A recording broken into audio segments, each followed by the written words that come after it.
Je vais prendre mon courage à deux mains et publier mes histoires, vivre jusqu'à 100 ans. Je voudrais arrêter d'avoir peur. Je voudrais parler avec les animaux. J'aimerais passer le reste de ma vie.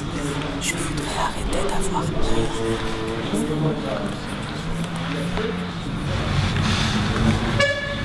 On voit que tu fermes les yeux, d'accord?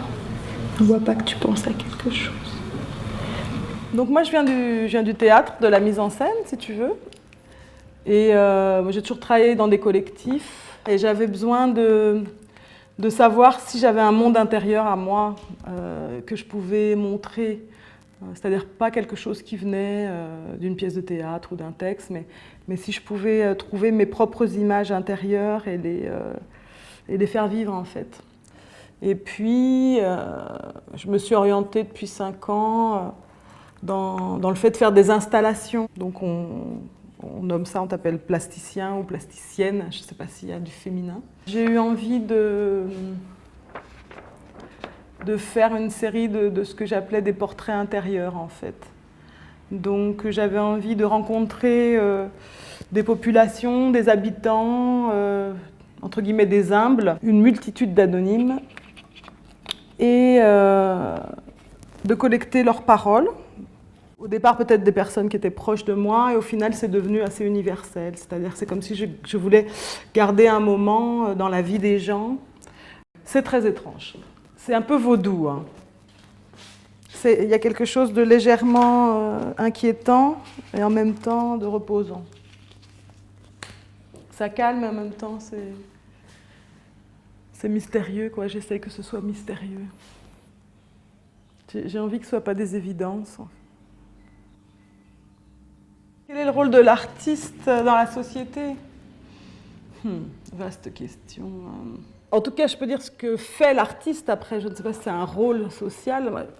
Moi, j'ai l'impression qu'il est comme une éponge, en fait. C'est-à-dire qu'il est sensible au monde qui l'entoure. Il y a comme une quintessence, en fait. Ça fait une synthèse. C'est-à-dire que le bruit du monde, à un moment donné, se synthétise en lui.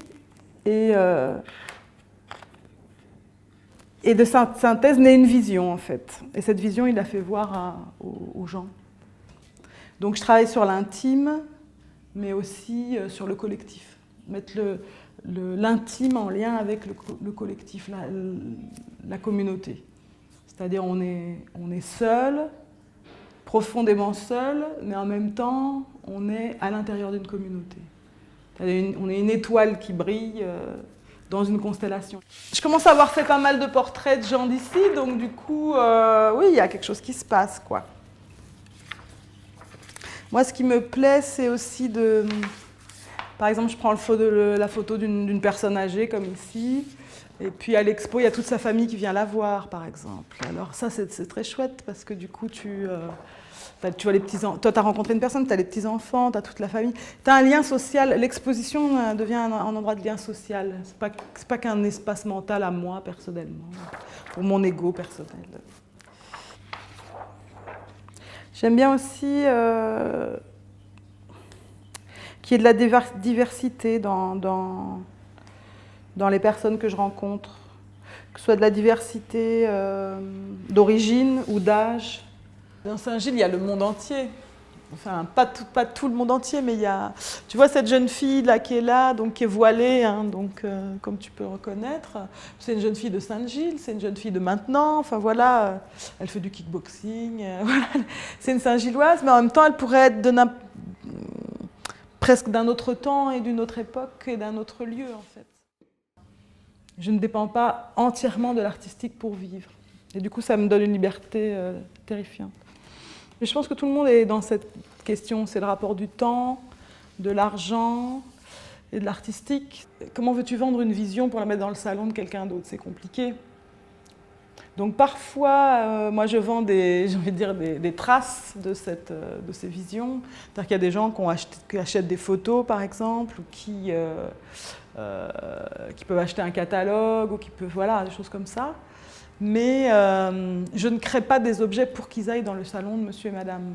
Si c'était le cas, je créerais des formats plus petits, je mettrais des cadres, voilà. C'est pas ça qui m'anime, quoi.